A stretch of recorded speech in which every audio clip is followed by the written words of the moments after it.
We've got the top 10 biggest busts in this year in fantasy basketball coming up next on Beat the Odds. Don't go anywhere. Hello, sports fans. Welcome back to another episode of Beat the Odds. We're going to take a look at the top 10 biggest busts from this year in fantasy basketball. If you're a big fan of this type of content, be sure to like the video, subscribe to the channel, and ring that notification bell so you'll be notified whenever we drop an episode. Do you know of a player that's just frustrating to own in fantasy basketball? Well, leave a comment down below who that is and whether or not they deserve to be on this list. This list is brought to you by Thrive Fantasy. Use the promo code BEATTHEODDS to get 100% first deposit match up to $250. And if you bet on Kevin Durant scoring 1 point in tonight's game, and he does, you win. All right, let's jump right into number 10 here. We've got Cade Cunningham.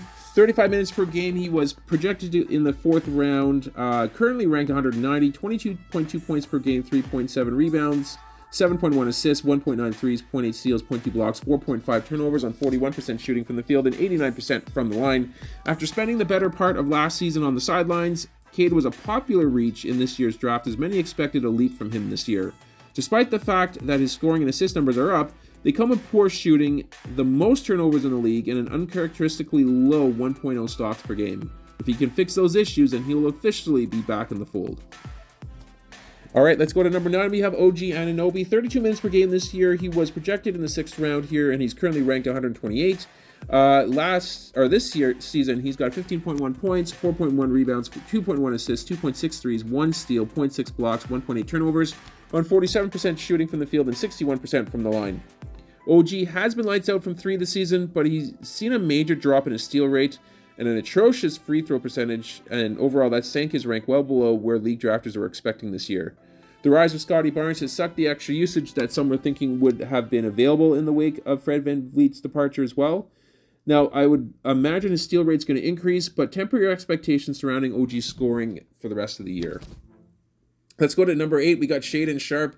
36 minutes per game this year. He was projected to go in the 6th round, and he's currently ranked 182.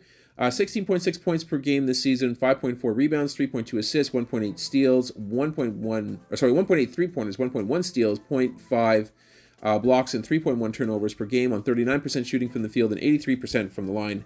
Sharpe's high-flying tendencies have earned him some major minutes at the end of last season, and many more managers were thrilled to have drafted him this year, especially once the news of Lillard's trade to the Bucks.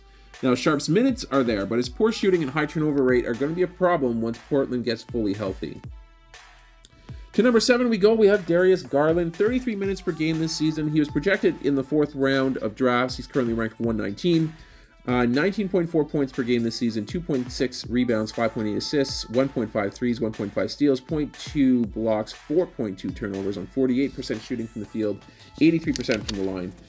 Garland is certainly not the poster boy for being responsible with the rock, but he's approaching new lows in that area. His 1.3 assist to turnover ratio is not befitting anyone claiming to be a starting point guard on an NBA team. In ACAT leagues, Garland is still an asset, so he just really needs to clean up his turnovers to be taken off this list. To number 6 we go. We have Josh Giddey. 27 minutes per game so far this season. He was projected in the 6th round, currently ranked 213. So far this season, he's got 12 points, 5.8 rebounds, 4.5 assists, 0.5 threes, 0.8 steals, 0.5 blocks, 2.6 turnovers on 43% shooting from the field and 76% from the line. Oh, Josh. Following the trend of pro players in the spotlight for the wrong reasons, Giddey is quickly finding himself dropping down the OKC scoring option list. He's down 5 minutes per game from last year as well, and as a result, he's producing 20% less in most categories. These next few weeks will likely reveal if Giddey is going to be even able to touch a basketball court for the rest of the year. Let's go to number 5. We have Julius Randle. 35 minutes per game. He was projected in the 5th round, currently ranked 206. His season averages are 19.9 points, 10.2 rebounds, 5.2 assists, 1.6 threes, 0.8 steals, 0.1 blocks, 3.2 turnovers per game, on 40% shooting from the field and 71% from the line.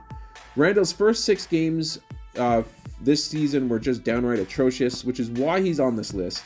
He's a headache to own to begin with. Of course, low percentages and high turnover rates, those type of players will tend to be that way.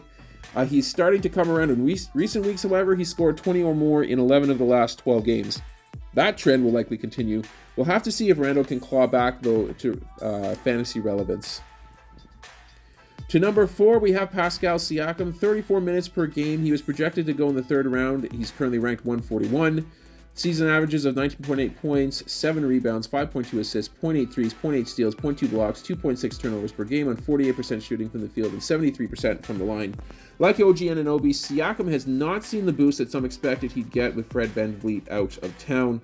The emergence of Scottie Barnes and Dennis Schroeder's competence in running the point are the big reasons why.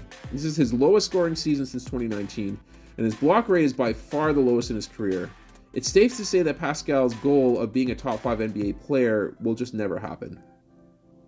To number 3, we have Andrew Wiggins, 27 minutes per game. He was projected to go in the 8th round. He's currently ranked 354th.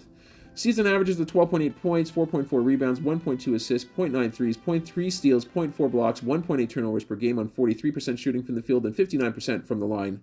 Wiggins is a secondary scoring threat whose value lies in his ability on D. Certainly not this year, I would say that's the case. He had been the recipient of many lackluster box scores, highlighted by his inability to collect stocks. In fact, the 0.7 stocks per game that he's scoring so far this season is half of his lowest full season mark back in 2016. Positive regression is imminent, giving Wiggins a chance to rebound back to league-wide ownership. Let's go to number 2. We have Jaren Jackson Jr., 31 minutes per game. He was projected in the second round, currently ranked 98th. 19.4 points per game, 6.1 rebounds, 1.9 assists, 1.5 threes, 0.6 steals, 1.6 blocks, 1.9 turnovers on 41% shooting from the field and 81% from the line. His 6-block game against Utah will hopefully be the kickstart Jaren Jackson Jr. needs to return to his defensively dominant ways. Prior to collecting 9 total blocks in the last 2 games, he had only collected 7 total blocks in the 9 games leading to that. He needs blocks to be viewed as a bona fide second rounder because he's going to be knocked down a peg in scoring once Ja returns. And last but not least, our number 1 pick here for this list, Jordan Poole, 30 minutes per game over the course of the season. He was coming in ranked 4th round, 194th ranked so far this season, averages of 17.3 points, 2.6 rebounds, 3.6 assists, 1.9 steals, 1.9 threes, 1.9 steals, 0.4 blocks, and 2.9 turnovers per game on 40% shooting from the field and 86% from the line. It's becoming more clear as to why Jordan Poole was expendable to the Warriors. No one can question his skill set, but his questionable shot selection and playmaking ability has made him a dangerous player to roster. I think he's capable of contributing positively to his team and for fantasy squads, but counting on 4th round value for the rest of the season is just a fool's errand. And that's going to do it here for this episode. I hope you guys enjoyed it. If you did, please leave a like on the video and subscribe to the channel for more content like this. We are going to sign off for now, but we're going to catch you guys on our next episode.